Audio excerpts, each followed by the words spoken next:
My mother-in-law kept rearranging my house every time she visited because it wasn't clean enough. So I rearranged her life in a way she'll never recover from. Cordelia had been doing this for 3 years. She'd arrive unannounced, march through my front door like she owned the place, and immediately start moving my furniture. "This couch belongs against the east wall," she'd announce, already pushing my sectional across the hardwood. "And why do you keep books on the coffee table? Books belong on shelves." My husband Matthias would just shrug when I complained. "That's just how she is," he'd say. "She means well." But I knew better. This wasn't about cleanliness. This was about control. The pattern had started during our engagement. Cordelia would arrive with cleaning supplies and trash bags, systematically dismantling whatever organization system I'd created. She'd rearrange my kitchen cabinets while I was at work, claiming she was helping me find a better system. When I'd complain that I couldn't find anything afterward, she'd sigh dramatically and suggest I needed to be more flexible with change. She'd move my bedroom furniture while I was showering, insisting the bed looked better facing north for better energy flow. When I'd move it back, she'd look hurt and tell Matthias I was rejecting her help. The worst part was how she'd gaslight me about it afterward. When I'd mention that she'd moved something, she'd look confused and say, "Are you sure? I don't remember touching that."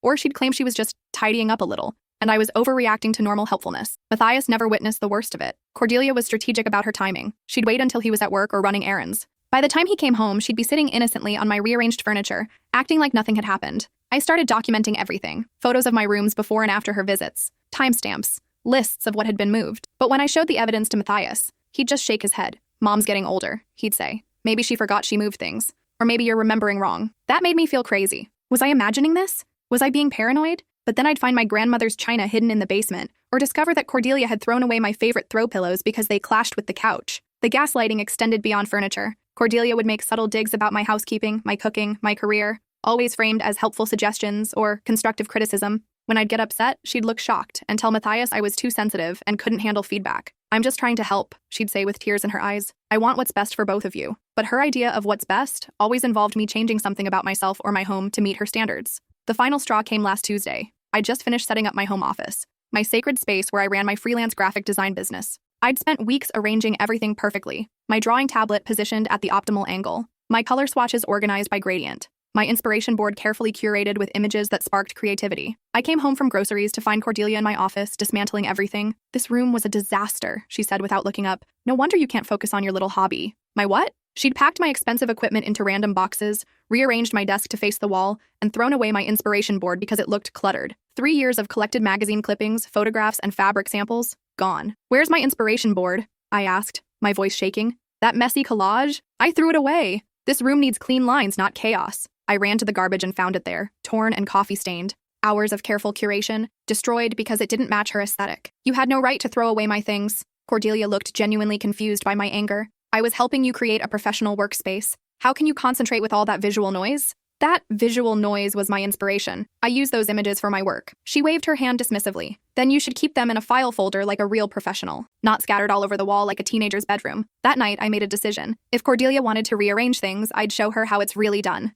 I started small, researching everything I could about her life outside our interactions, social media profiles, local newspaper mentions, public records. I wanted to understand who she really was when she wasn't playing the concerned mother-in-law. What I found was revealing. Cordelia craved control and status. She served on multiple charity boards, not out of genuine compassion, but because it gave her power and recognition. She was president of the Westridge Country Club's charity committee, a position she'd held for 15 years through what appeared to be strategic manipulation and intimidation. I began attending her committee meetings as a volunteer. I wanted to observe her behavior in her natural habitat, to understand her methods. The first meeting was enlightening. Cordelia ran the committee like a military operation. She assigned tasks with detailed instructions, criticized anyone who deviated from her vision, and took credit for successful events while blaming others for any problems. I watched her humiliate a volunteer named Patricia for suggesting a different floral arrangement. Cordelia didn't just reject the idea, she destroyed it, explaining in condescending detail why Patricia's taste was inappropriate for our demographic. Patricia left the meeting in tears. 2 other volunteers resigned via email that evening. But Cordelia wasn't just controlling, she was stealing. During my third meeting, I noticed discrepancies in the financial reports. Cash donations that were collected but never deposited. Auction items that sold for higher amounts than what was recorded in the books. When I asked innocent questions about the accounting, Cordelia's face tightened. "Financial matters are handled by the board," she said sharply. "Volunteers don't need to concern themselves with such details." But I'd taken photos of the paperwork with my phone. Later, I compared the numbers with the bank statements that were briefly visible on her laptop screen. Thousands of dollars were missing. I started documenting everything systematically, recording her screaming at volunteers when she thought no one was listening, photographing her taking cash donations home instead of depositing them, following her to banks and noting which accounts she accessed. The pattern was clear. Cordelia was embezzling from every organization she controlled: the charity committee, the church fundraising drive, the neighborhood improvement fund, small amounts from each, but it added up to significant theft over time. But that was just the beginning. The real breakthrough came when I started investigating her family history. I wanted to understand what had shaped her into someone who needed to control everyone around her. Cordelia had grown up as the eldest daughter in a wealthy family. Her father owned several successful businesses, and her mother was a prominent socialite. From the outside, it looked perfect. But digging deeper, I found troubling patterns. Cordelia's younger brother, Fitzgerald, had been born with developmental disabilities. He was high-functioning but required assistance with complex tasks like financial management. Their parents had set up a trust fund for his care when they died, naming Cordelia as the trustee. That's when I discovered the most damning evidence of all. For 5 years, Cordelia had been systematically draining Fitzgerald's trust fund. She'd been moving money from his care account into her personal accounts, using her position as trustee to authorize expenses that were actually funding her lifestyle. Meanwhile, Fitzgerald lived in a state-run facility that was barely adequate. The private care facility his parents had intended for him would have cost more money than Cordelia was allowing him to access. She was literally stealing from her disabled brother to maintain her lavish lifestyle and fund her criminal activities. The injustice of it made me physically sick. Here was a woman who criticized my housekeeping while robbing her own brother of the care their parents had planned for him. I knew I had to act, but I needed to be strategic. Cordelia was intelligent and well-connected. If I made a wrong move, she could destroy the evidence and paint me as a vindictive daughter-in-law. I spent weeks planning my approach. First, I needed to secure Fitzgerald's cooperation and make sure he understood what was happening. Then I needed to gather enough evidence to ensure Cordelia couldn't escape consequences. The drive to Fitzgerald's facility took 6 hours. I'd never met him before. Cordelia had always made excuses for why we couldn't visit. He gets confused by new people, she'd say. It's better for him to maintain his routine. But when I met Fitzgerald, I discovered a kind, intelligent man who was perfectly capable of understanding complex situations. He wasn't confused or fragile. He was isolated. Cordelia tells people I can't handle visitors, he said sadly. But I love meeting new people. I just don't get many chances. I showed him the bank statements I'd copied, carefully explaining what each transaction meant. His face went through a range of emotions: confusion, hurt, anger, and finally, determination. My parents wanted me to live at Sunset Manor, he said. It's a beautiful place with art therapy and gardening programs. Cordelia said we couldn't afford it, but these numbers suggest we could have afforded it for years. She's been stealing from you, Fitzgerald, taking money that's legally yours and using it for herself. He was quiet for a long time, processing the information. I always wondered why she seemed so nervous when I asked about money, he finally said, and why she never wanted me to meet with the bank representatives directly. I helped him contact a lawyer who specialized in elder abuse and disability rights. Damian Rodriguez was young but experienced, having handled several cases involving trustee misconduct. This is one of the clearest cases of financial abuse I've seen, he told us after reviewing the evidence. The paper trail is extensive, and the amounts stolen are substantial. But I wanted more than just financial justice for Fitzgerald. I wanted Cordelia to face consequences for all her crimes, not just the ones against her brother. That's when I decided to create a comprehensive case against her entire criminal operation. I spent another month documenting everything: the embezzlement from multiple organizations, the pattern of psychological manipulation and abuse, the intimidation of volunteers and committee members, the tax evasion involved in hiding stolen funds. I created a detailed timeline of her crimes, complete with supporting evidence for each allegation: bank records, audio recordings, photographs, witness statements from people she'd intimidated or stolen from. The file was 2 inches thick when I finished, but I knew exposing Cordelia would have consequences for my marriage. Matthias worshipped his mother. He'd grown up believing she was a saint who sacrificed everything for her family. Learning the truth about her criminal activities would devastate him. I tried to prepare him gradually, mentioning small inconsistencies I'd noticed in her stories, asking innocent questions about family finances, suggesting we visit Fitzgerald more often. But Matthias always defended her. Mom's not perfect, he'd say, but she's been through a lot. Raising me alone after Dad died, taking care of Uncle Fitzgerald's needs. Cut her some slack. I realized he'd been conditioned his entire life to make excuses for her behavior. She'd trained him to see her manipulation as sacrifice, her control as love. The day everything came together started like any other Tuesday. Cordelia had called that morning to announce she was coming over to help organize the garage. I knew this meant she'd rearrange my storage system and throw away things she deemed unnecessary. But this time, I was ready. I'd coordinated with Damian to time Fitzgerald's legal action with my evidence about the other crimes. Multiple law enforcement agencies would be acting simultaneously to prevent Cordelia from destroying evidence or fleeing. The doorbell rang at exactly 2 p.m. I answered to find 2 police officers, a social worker, and an expensive-looking attorney standing on Cordelia's perfectly manicured porch. "Mrs. Cordelia Ashworth?" the officer asked. From inside her house, I heard her voice crack as she said yes. They had a warrant for her arrest, charges of elder abuse, embezzlement, and fraud. Fitzgerald's lawyer had done his homework, and the evidence was overwhelming. But that wasn't all. FBI agents were simultaneously raiding her office at the country club, seizing financial records and computer files related to the charity committee's accounts. As they led her away in handcuffs, she spotted me watching from across the street. Our eyes met through the police car window. She mouthed something I couldn't hear, but her expression was pure hatred. I waved, just like she'd always done in my house, rearranging things without permission. That evening, Matthias came home to find me reorganizing our living room. I was moving everything back to where I wanted it, where it belonged. "Did you hear about Mom?" he asked, looking confused and shaken. Hear what? I replied innocently, though my heart was racing. He explained what he'd learned from the police, the charges, the evidence, the scope of her crimes. I don't understand, he said, sinking onto the couch. How could she do this to Uncle Fitzgerald? To all those charities? I sat beside him and took his hand. Power corrupts people, I said gently. Your mother got addicted to control, and when that wasn't enough, she started taking money to maintain her lifestyle. But you must have suspected something. You were volunteering with her committee. I chose my words carefully. I noticed some inconsistencies in the financial reports. When I asked questions, she shut me down pretty aggressively. That's when I started paying closer attention. It wasn't exactly a lie, but it wasn't the whole truth either. I wasn't ready to tell him about my months-long investigation. Not yet. We spent that evening processing the news.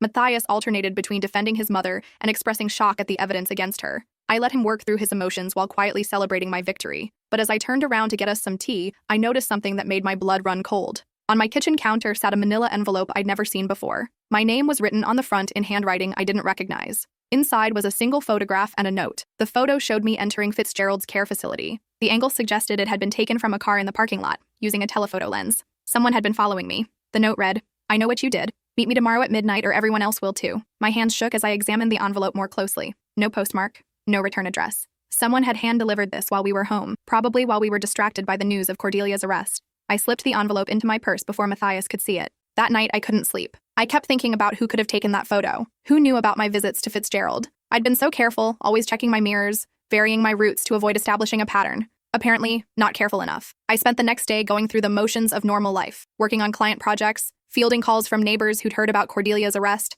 pretending everything was fine while my mind raced with possibilities. Who wanted to meet me at midnight? What did they want? Money? Silence? Something worse? At 11:30 p.m., I told Matthias I was going for a drive to clear my head. He was already half asleep, exhausted from dealing with the media attention and concerned relatives calling about his mother's situation. Be careful, he mumbled into his pillow. The address in the note led to a 24-hour diner on the outskirts of town, the kind of place where truckers stopped for coffee and pie at all hours. I'd never been there before, but it felt appropriately anonymous for whatever was about to happen. I parked under a streetlight and waited, my heart pounding. At exactly midnight, someone slid into the booth across from me. It was a woman I'd never seen before. Mid-40s, auburn hair pulled back in an expensive-looking chignon, designer handbag that probably cost more than my monthly mortgage payment. She looked like she belonged at the country club, not in a greasy diner that smelled like cigarettes and burnt coffee. You must be Cordelia's daughter-in-law, she said, extending a manicured hand. I'm Victoria Hayworth, and we need to talk. I didn't take her hand. You've been following me, among other things. She signaled the waitress for coffee, with the casual confidence of someone accustomed to being served. You see, Cordelia and I have been business partners for quite some time. My stomach dropped. What kind of business? Victoria smiled, but the expression didn't reach her eyes. It was the kind of smile that appeared in boardrooms just before someone got fired. The kind that requires moving money around without too many questions being asked. Charity auctions where the winning bids never get properly recorded. Estate sales where certain valuable items never make it to inventory. That sort of thing. She was describing a sophisticated money laundering operation that went far beyond Cordelia's simple embezzlement. Cordelia's arrest has created a rather significant problem for me, Victoria continued, adding cream to her coffee with deliberate precision. She knows details about our arrangement that could be problematic if she decides to share them with prosecutors looking to reduce her sentence. What does this have to do with me? Everything. Victoria pulled out a tablet and showed me a bank statement. The numbers were staggering. Cordelia moved $127,000 through various accounts over the past year. Money that doesn't officially exist on any tax documents. Money that certain people expect to be returned, regardless of Cordelia's legal troubles. The coffee arrived, steam rising from cups that had seen better days. Victoria sipped hers like we were discussing the weather instead of criminal enterprises. Here's what's going to happen, she said, her voice taking on the tone of someone accustomed to being obeyed. You're going to convince your brother-in-law to drop the charges against Cordelia. Tell him you made a mistake, that you misunderstood the bank statements or exaggerated her actions out of personal animosity. I won't do that. Yes, you will. She swiped to a series of photos on her tablet. Because if you don't, I'll make sure everyone knows how you manipulated a disabled man to destroy his own sister. How you drove to that facility with fake documents and coached him on what to say to lawyers. The photos showed me with Fitzgerald, talking earnestly, gesturing as I explained the financial documents. Taken completely out of context, they could easily be interpreted as manipulation rather than education. These photos don't show anything inappropriate. Context is everything, Victoria interrupted smoothly. And I control the narrative now. One phone call from me, and you become the villain in this story. The greedy daughter-in-law who wanted Cordelia out of the way so badly, she convinced a vulnerable man to file false charges. She showed me more photos. Me copying documents at the facility's business center. Me meeting with Damian Rodriguez at his law office. Me taking notes during conversations with Fitzgerald. I have a very compelling story about elder abuse and manipulation, Victoria continued, about how you isolated a disabled man from his family and filled his head with lies about his loving sister.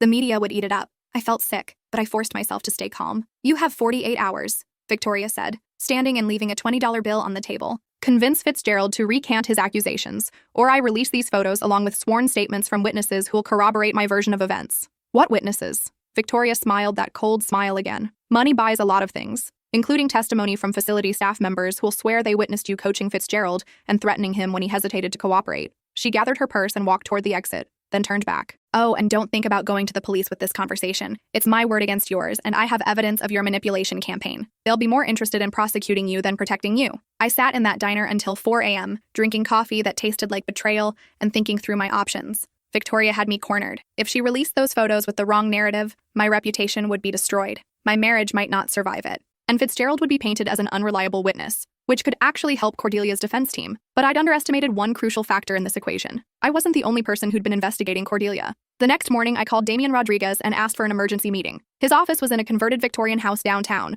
the kind of place that specialized in David versus Goliath cases. We need to talk, I told him. Someone's trying to manipulate your client. An hour later, I was in his office explaining about Victoria and her threats. I showed him the photos she'd taken and repeated her ultimatum word for word. Damian listened carefully, taking notes on a legal pad covered with his illegible scrawl. Show me the photos she has, he said. I pulled up the images Victoria had shown me on her tablet. I'd managed to take pictures of her screen with my phone while she was distracted by the waitress. Damian studied them with the intensity of someone accustomed to finding the truth hidden in details. These don't show anything inappropriate, he said finally. You're talking to my client in a public setting. Family members visit disabled relatives all the time. There's nothing here that suggests manipulation or coercion. But with the right narrative, forget the narrative for a moment. He leaned forward across his desk. Tell me everything you can remember about this business partnership Victoria mentioned. I repeated everything Victoria had said about the money laundering operation, the charity auctions, the estate sales, the movement of money through various accounts. Damian's eyes lit up with the expression of a lawyer who'd just found the smoking gun. If we can prove Cordelia was involved in organized fraud beyond the embezzlement from her brother, it strengthens our case significantly. It shows a pattern of financial crimes, not just a one-time theft motivated by desperation. He started making phone calls while I waited.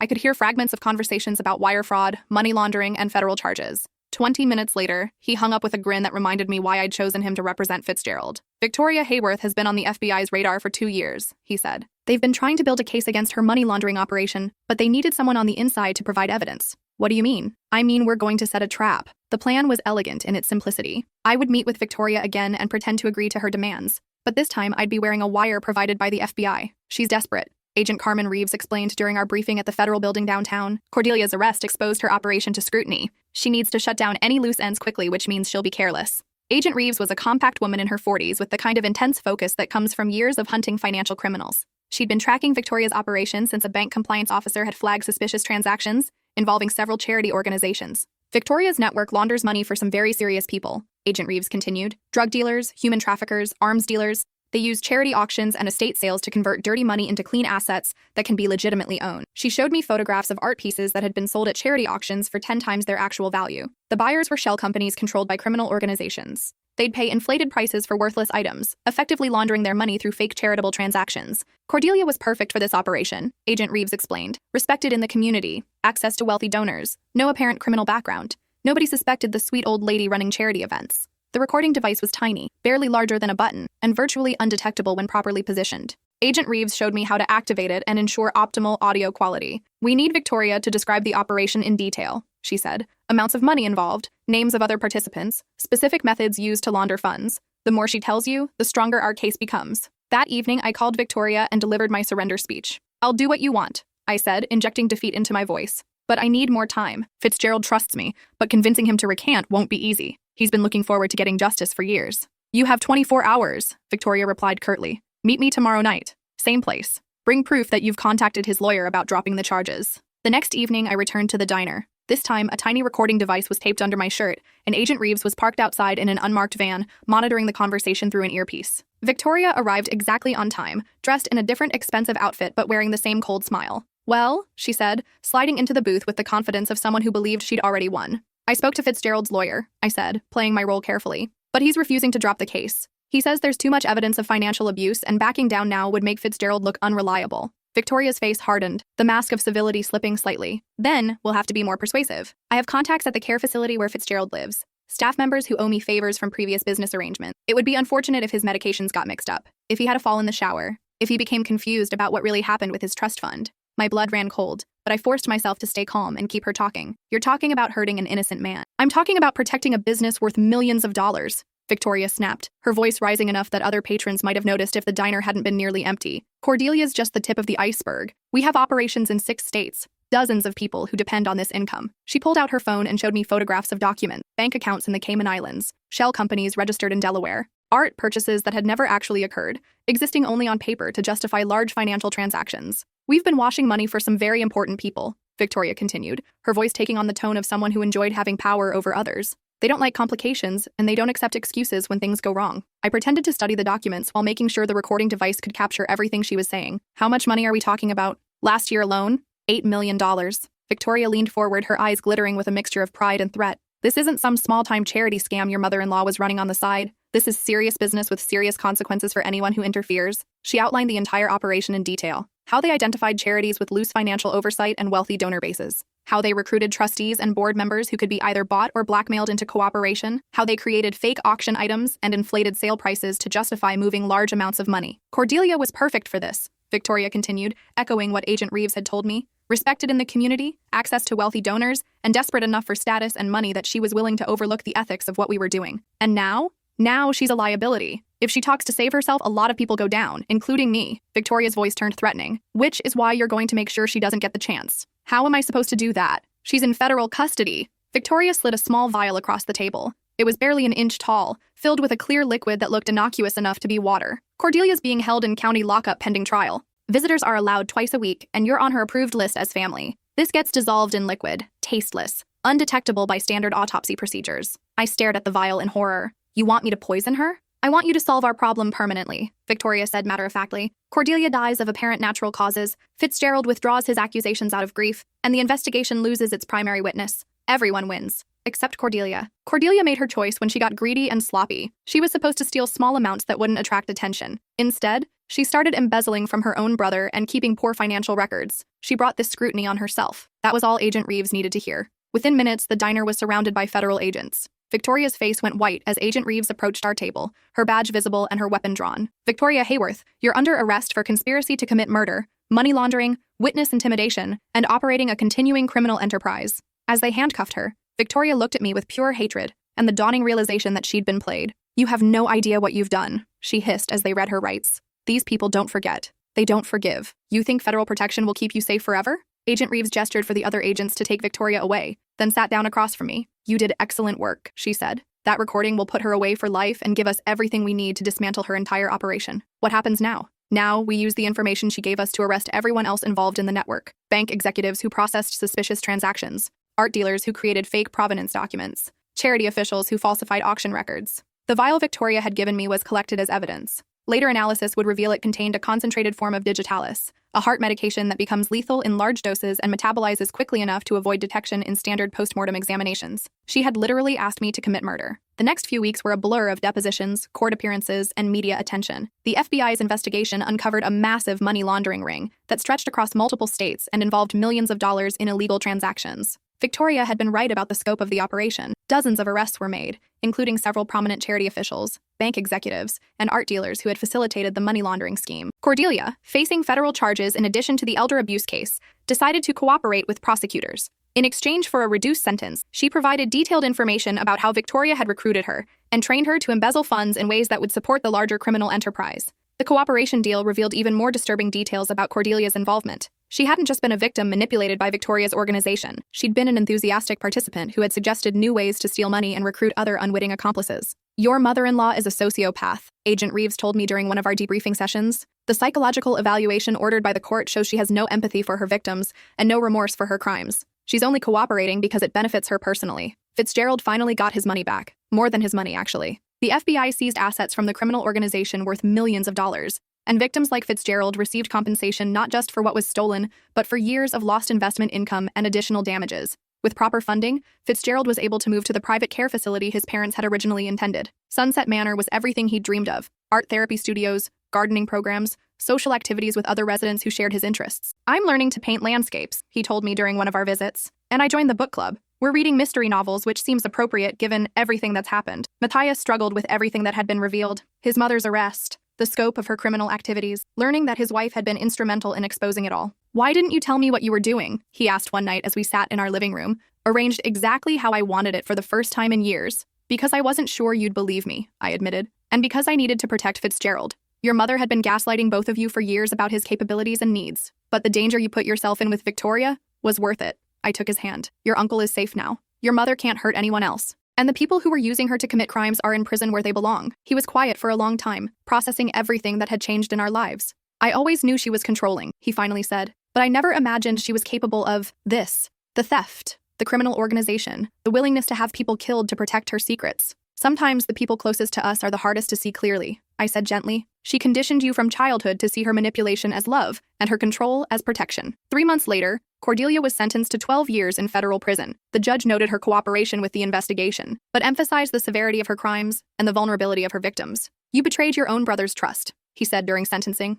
You stole from disabled individuals, elderly citizens, and charitable organizations that serve the community's most vulnerable populations. This court finds your actions particularly heinous given your position of trust and responsibility. I didn't attend the sentencing, but Matthias did. He wanted to support Fitzgerald, not Cordelia, and to see justice served for his uncle's suffering. She showed no remorse, he told me afterward. Even at the end, she was trying to justify what she did, claiming she was the real victim, manipulated by Victoria and pressured by circumstances beyond her control. The house felt different after Cordelia's sentencing, lighter somehow, as if a weight had been lifted that I hadn't fully realized was there. I rearranged the furniture again, not because I had to, but because I wanted to, because it was my home, and I could arrange it however I pleased. My design business began to thrive in unexpected ways. Word spread about what had happened, and potential clients started seeking me out specifically. They wanted to work with someone who had stood up for what was right, even when it was difficult and dangerous. I heard about what you did for your brother-in-law, one client told me. I need someone with that kind of integrity to help me redesign my space after leaving an abusive marriage. I started specializing in helping people reclaim their spaces after major life changes: divorce, death, recovery from abuse. Transitions that required not just new furniture arrangements, but entirely new ways of thinking about home and safety and control. The work was deeply satisfying in ways that went beyond aesthetics or functionality. I was helping people rebuild their lives, literally and metaphorically. But the story wasn't over. 6 months after Victoria's arrest, I received another envelope. No return address, hand-delivered while I was at work. Inside was a newspaper clipping about a prison transport accident in Nevada. Victoria Hayworth had been killed when the van carrying her to court for another hearing had been struck by a semi-truck on a remote stretch of highway. She was the only fatality. The clipping was attached to a note. Some debts never get forgiven. Stay vigilant. I called Agent Reeves immediately. We've been expecting something like this, she said grimly. Victoria was cooperating with our investigation into the larger criminal network. She'd named names, provided bank account information, testified about the operational structure. A lot of powerful people wanted her silenced. Was the accident really an accident? The truck driver disappeared from the scene. We found the semi abandoned 20 miles away, wiped clean of fingerprints. Whoever did this was professional. Am I in danger? We don't think so. You were a means to an end for Victoria's arrest. The real targets were her and the evidence she could provide. But we're assigning protective surveillance for the next few months just to be safe. The surveillance was discreet but comforting. Unmarked cars in my neighborhood. Agents posing as delivery drivers and utility workers. A panic button connected directly to the FBI field office. I installed a comprehensive security system at the house. Cameras, motion sensors, reinforced locks. I started checking my mirrors again when I drove, varying my routes and schedules to avoid establishing predictable patterns. But I refused to live in fear. I'd learned too much about the importance of fighting back, of refusing to be controlled or intimidated. Matthias and I visited Fitzgerald regularly at his new facility. He was thriving in ways that broke my heart when I thought about the years he'd lost in substandard care, while his sister stole his inheritance. I'm learning to paint portraits now, he told me during one visit, showing me a surprisingly skilled watercolor of the facility's garden. The art therapist says I have natural talent that was never properly developed. What would you have done differently if you'd had access to this kind of care earlier? I asked. He thought about it seriously. I would have learned to advocate for myself sooner, he said. Cordelia always told me I was too simple to understand complicated things like money and legal documents, but I understand more than she gave me credit for. I just needed someone to believe in my abilities. You've got that now. Yes, he smiled. And I've got justice too. That's worth more than the money she stole. 1 year later, I was reorganizing my office when I found something that stopped me cold. A file folder I'd forgotten about, filled with documents from my investigation of Cordelia. At the bottom of the stack was a handwritten letter I'd never seen before. From Cordelia to Victoria, dated just 2 weeks before her arrest. The letter detailed their entire operation in Cordelia's own handwriting. Bank account numbers, names of co-conspirators, amounts of money laundered through specific transactions. But the last paragraph made my blood run cold. The girl is becoming a problem. She asks too many questions at committee meetings and pays attention to details that should be ignored. If anything happens to me, make sure she pays for her interference. People like her need to learn their place. And I'm tired of pretending to tolerate her disrespect. Cordelia had seen me as a threat long before I'd exposed her crimes. She'd already been planning to hurt me, probably through Victoria's network of criminal contacts. I showed the letter to Agent Reeves during one of our periodic check-ins. This confirms what we suspected, she said. Cordelia wasn't just a victim of Victoria's manipulation. She was an active participant who specifically wanted you targeted for elimination. So everything that happened was always going to happen. You just chose to fight back instead of being a victim. The letter served as a sobering reminder of how close I'd come to serious harm. If I hadn't exposed Cordelia when I did, if I hadn't gathered enough evidence to bring down Victoria's organization, they would have eventually moved against me directly. I kept the letter as a reminder, not of the danger I'd faced, but of the strength I'd found when everything was on the line. 2 years passed. Matthias and I moved to a new house, one that had never been touched by his mother's controlling presence. We chose a Victorian cottage with original hardwood floors and built-in bookshelves that I filled with art books and design magazines. We planted a garden together, adopted a rescue dog named Buster, who had been abandoned by previous owners, but learned to trust us completely. Built the life we wanted without anyone else's interference or manipulation. I never heard from Victoria's criminal associates again. Either they'd decided I wasn't worth the risk, or they'd been arrested in subsequent FBI operations that dismantled the larger money laundering network. My design business expanded beyond individual clients. I started consulting with domestic violence shelters and transitional housing programs, helping survivors create safe, nurturing spaces after leaving abusive situations. You understand what it means to reclaim your space, one shelter director told me. Most designers focus on aesthetics, but you understand the psychological importance of control and autonomy. The work was deeply meaningful. Each project was a small victory against the forces that tried to diminish people's sense of agency and self-worth. My mother-in-law had taught me something valuable, though she'd never intended to. She'd shown me that sometimes the only way to deal with someone who tries to control you is to rearrange the entire game board. Not just the furniture. The whole damn system. 3 years after Cordelia's arrest, I received a final envelope. It arrived on a Tuesday morning, and I almost threw it away, assuming it was junk mail. But my name was written in handwriting that I recognized from years of passive-aggressive notes left around my house. Inside was a letter from Cordelia, somehow smuggled out of federal prison. You destroyed my life, it began in her familiar, precise cursive. But you didn't destroy my memory or my connections. I know things about your precious husband that would break your heart. Things he did before he met you. People he hurt. Secrets he's kept from you since the day you married him. My hands shook as I continued reading. Ask him about Elena Vasquez. Ask him about the night she died in that car accident. Ask him why he really moved to our town so suddenly and married you so quickly after meeting you. Ask him why he changed his name and his entire identity. The letter included photocopies of newspaper clippings from a town 300 miles away.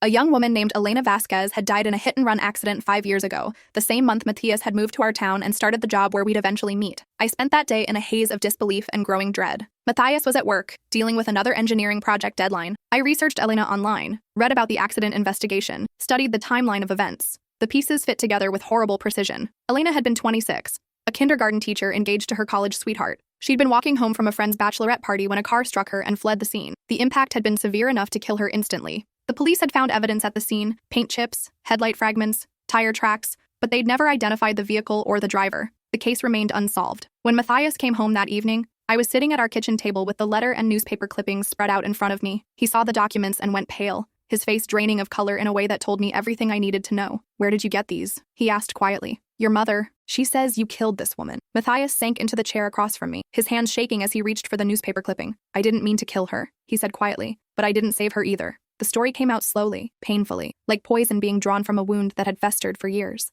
5 years ago, Matthias had been a different person, living in a different town under a different name. He'd been struggling with alcoholism, depression, and a gambling addiction that had cost him his job and most of his friends. The night Elena died, Matthias had been drinking at a casino bar, trying to forget about his latest losses at the poker tables. He'd consumed far more alcohol than he should have, but convinced himself he was sober enough to drive home. I'd driven drunk dozens of times before, he said, his voice barely above a whisper. I thought I was invincible. I thought I was careful enough to avoid consequences. 3 blocks from his apartment, driving through a residential neighborhood where he thought there was no traffic, Matthias had seen Elena too late. She'd been crossing the street, wearing dark clothing, invisible in his impaired peripheral vision, until the moment of impact. I felt the car hit something, he said, his voice breaking. But I was so drunk, so panicked, I convinced myself it was a trash can or a mailbox. Something harmless. He'd driven home and passed out, only realizing the next morning when he saw the damage to his car and the news reports about Elena's death. What did you do? I panicked. I was drunk. I'd killed an innocent woman. I knew I'd go to prison for vehicular manslaughter, so I made a plan to disappear.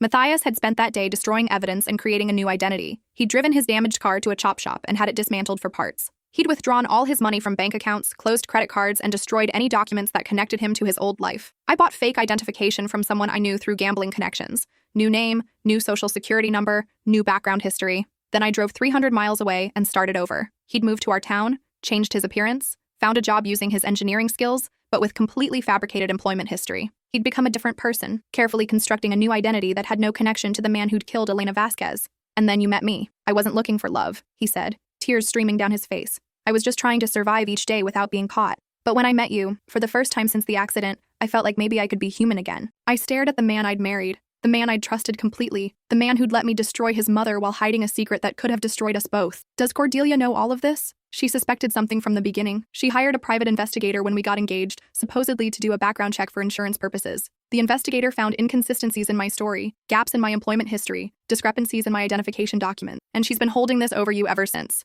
Not actively threatening me, but I always knew she could destroy me if she wanted to. That's part of why I never stood up to her, why I let her treat you badly. I was afraid that if I crossed her, she'd expose everything. I thought about all the times Matthias had defended his mother's controlling behavior, all the times he'd asked me to just ignore her rearrangements and criticisms, all the times he'd chosen her side over mine. You let her torment me because you were protecting yourself. I know how it sounds. It sounds like you're a coward who let his wife fight his battles while he hid behind a lie. We sat in silence for a long time. The kitchen that had been my sanctuary now felt contaminated by the truth of what my husband had done, what he'd hidden from me for our entire relationship. What happens now? He finally asked. I don't know, but I did know. I'd spent 3 years fighting for justice, for truth, for the people who couldn't fight for themselves.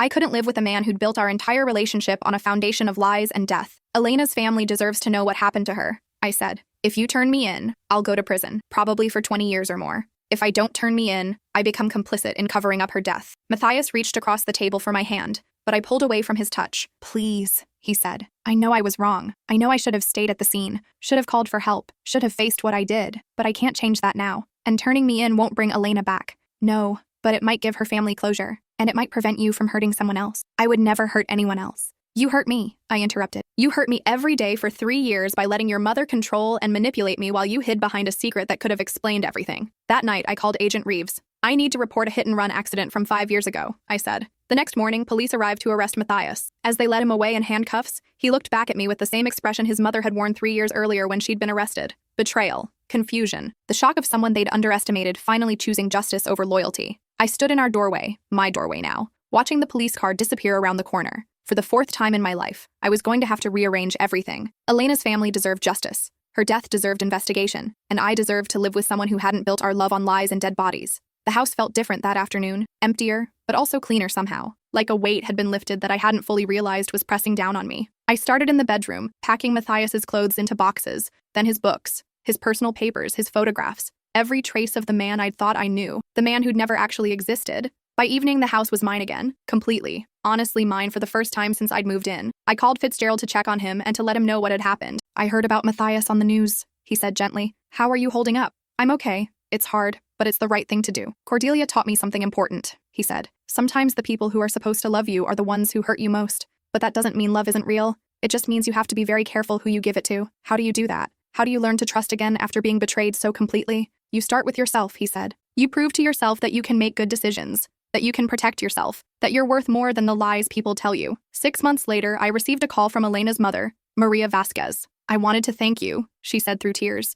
For 5 years, we didn't know what happened to our daughter. The police said it was probably a drunk driver who ran away, but we never had answers, never had closure. The investigation had revealed everything. DNA evidence from Matthias's old apartment had matched samples found at the accident scene. His confession had provided details that only the actual driver could have known. He'd pled guilty to vehicular manslaughter, leaving the scene of an accident and identity fraud. The judge had sentenced him to 22 years in prison, noting that his decision to flee and hide had compounded the original crime significantly. He told the court he was sorry, Maria continued. He said living with the secret had destroyed his ability to have honest relationships. I don't forgive him, but I believe his regret is real. Elena deserved so much better. Yes, she did. She deserved to live her life, to marry her fiancé, to teach children, to have children of her own. But she also deserved to have the truth told about what happened to her. You gave us that. After the call ended, I sat in my kitchen, the same kitchen where I'd confronted Matthias, where I'd made the decision to choose truth over comfortable lies. The sunlight was streaming through windows I'd cleaned myself. No one else's hands had arranged the flowers on my table. No one else had decided where my furniture belonged. For the first time in my adult life, my space was entirely my own, arranged according to my preferences,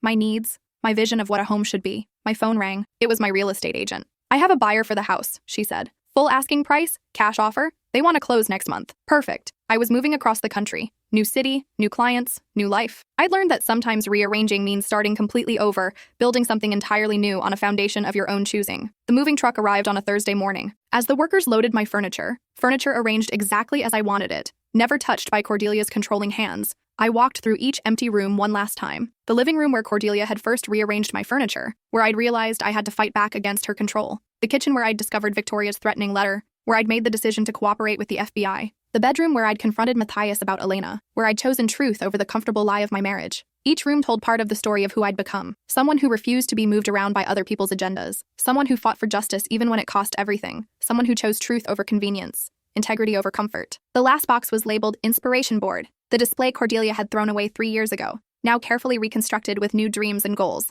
images of the life I was going to build for myself, by myself, according to my own vision. As I locked the front door for the final time, I thought about all the ways people try to rearrange other people's lives, through control and manipulation, through secrets and lies, through intimidation and fear. But I'd learned something important. The only person who gets to arrange your life is you. 2 years later, I was running my own design firm in Portland, Oregon. The business was thriving, and I'd hired 3 other designers who shared my philosophy about helping people reclaim their spaces after major life changes. We specialized in working with people who needed to rebuild after trauma, divorce survivors, abuse victims, people recovering from addiction, individuals who'd lost everything and needed to start over. We called the company Fresh Start Designs, and our motto was simple: your space, your rules. One afternoon, a potential client walked into my office. She was in her 30s, well-dressed, but with the exhausted look of someone who'd been fighting a losing battle for too long. My mother-in-law has been controlling every aspect of my life for years, she explained. She rearranges my house every time she visits. She criticizes everything I do. My husband won't stand up to her because she has some kind of hold over him. I listened to her story,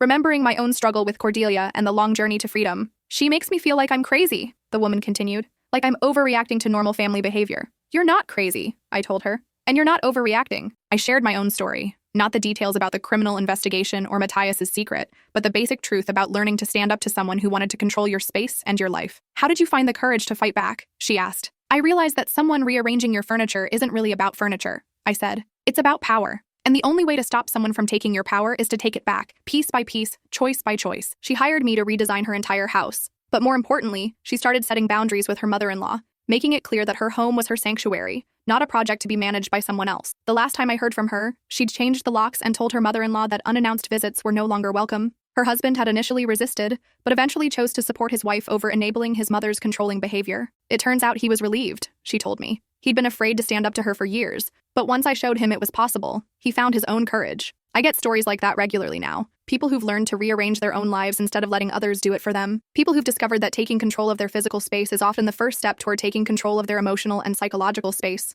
Last month, I received an unexpected visitor. Agent Reeves stopped by my office during a trip to Portland. I wanted to see how you were doing, she said, and to give you an update on some related cases. The money laundering investigation had continued to expand, leading to the exposure of an even larger criminal network. Dozens of additional convictions. Millions of dollars recovered for victims across multiple states. Your courage to come forward started something much bigger than you realized, she said. We've been able to shut down operations that were hurting people all over the country. What about Cordelia? She'll be eligible for parole in 9 years, but given her age and health issues, she'll probably die in prison. And given her complete lack of remorse, the parole board is unlikely to be sympathetic. Agent Reeves pulled out a thick file. We found something else during our investigation. Letters between Cordelia and her mother dating back 30 years. It seems this pattern of control and manipulation was generational. The letters revealed a cycle of abuse stretching back decades. Cordelia's mother had controlled every aspect of her life, dictating her career choices, her social relationships, even her marriage to Matthias's father. Cordelia learned these behaviors from her mother, who learned them from her mother before that. Control passed down through generations like a family heirloom. Hurt people,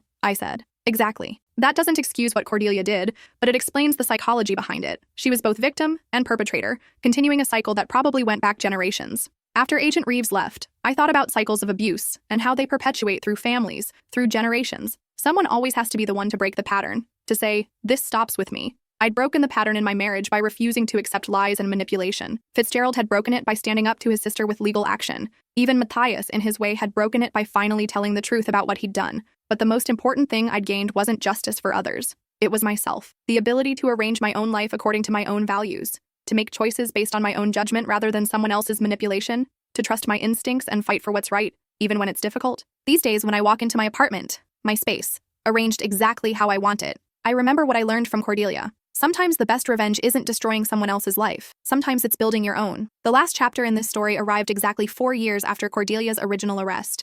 I was working late in my office when the phone rang. It was the warden at the Federal Women's Correctional Facility where Cordelia was serving her sentence. Mrs. Ashworth passed away this evening, he said gently. Heart attack. She named you as the person to contact for final arrangements. I was surprised. After everything that had happened, after the way she'd tried to destroy my marriage and threaten my safety, Cordelia had still considered me family enough to handle her death. She left something for you, the warden continued. A letter she wrote last month. She asked us to make sure you received it. The letter arrived 3 days later. It was written in Cordelia's familiar handwriting, but the neat cursive was shakier now. aged by years of prison life. "I know you probably don't want to hear from me," it began, "but I'm dying, and there are things I need to say before I go." She acknowledged finally the scope of what she'd done: the theft from Fitzgerald, the involvement with Victoria's criminal organization, the manipulation and control that had defined her relationships with everyone she claimed to love. "I spent my entire life trying to control things because I was afraid of what would happen if I didn't," she wrote. "My mother controlled me, so I learned to control others. It's a poisonous way to live, and I poisoned everyone around me." But the most shocking revelation came at the end of the letter.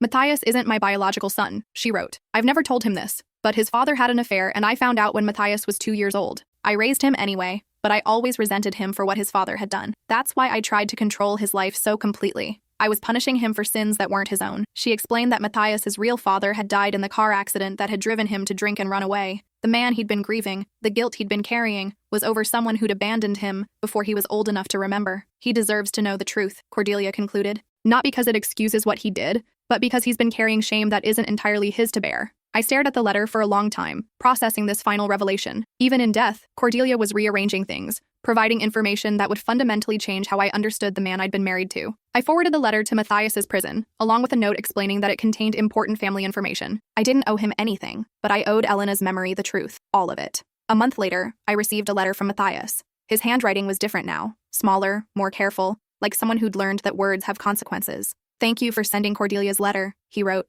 "It doesn't change what I did to Elena, but it explains some things about my childhood that never made sense. The way Cordelia treated me, the impossible standards, the constant criticism, it wasn't really about me." He'd used the information to start therapy in prison, working with counselors who specialized in helping people understand generational trauma and break cycles of destructive behavior. "I'm not asking for forgiveness," he continued. "What I did was unforgivable. But I wanted you to know that exposing the truth about Cordelia, about me, about everything, was the right thing to do. It was the only way to stop the cycle." I filed the letter away and never responded. Some conversations are finished even when the participants are still alive to continue them. 5 years after leaving my old life behind, I was featured on the cover of Portland Design magazine. The article was titled, "Second Chances: How One Designer Helps Others Rebuild After Trauma." The photo showed me in my office, surrounded by before and after pictures from client projects. People who'd reclaimed their spaces, and in doing so, reclaimed their lives. The interviewer asked about my philosophy of design. "I believe your environment should support who you want to be, not who others expect you to be," I said. "When someone else controls your space, they're controlling part of your identity. Taking that back is often the first step toward taking back everything else." What advice would you give to someone dealing with a controlling person in their life? I thought about Cordelia,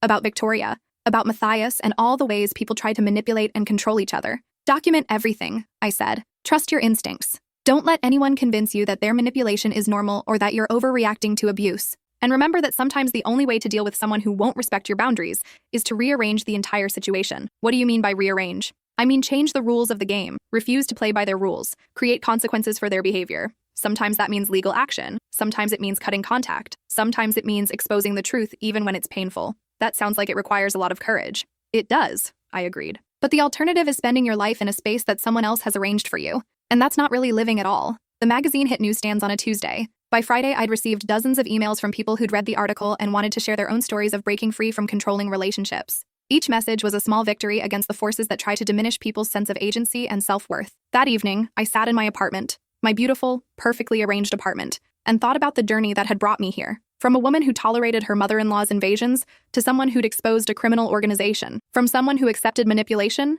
to someone who fought back against it. From someone whose space was constantly rearranged by others to someone who helped others reclaim their own spaces. The transformation hadn't been easy or quick. It had required courage I didn't know I possessed. Strength I'd had to develop through practice, and a willingness to sacrifice comfort for truth. But it had been worth it. Every perfectly placed piece of furniture, every design choice made according to my own preferences, every client who learned to trust their own instincts about their space and their life, every victory, large and small, against the idea that other people get to decide how you live. My mother-in-law had taught me the most valuable lesson of my life, though she'd never intended to. The only person who gets to arrange your life is you. Everything else is just someone else's opinion about where your furniture should go.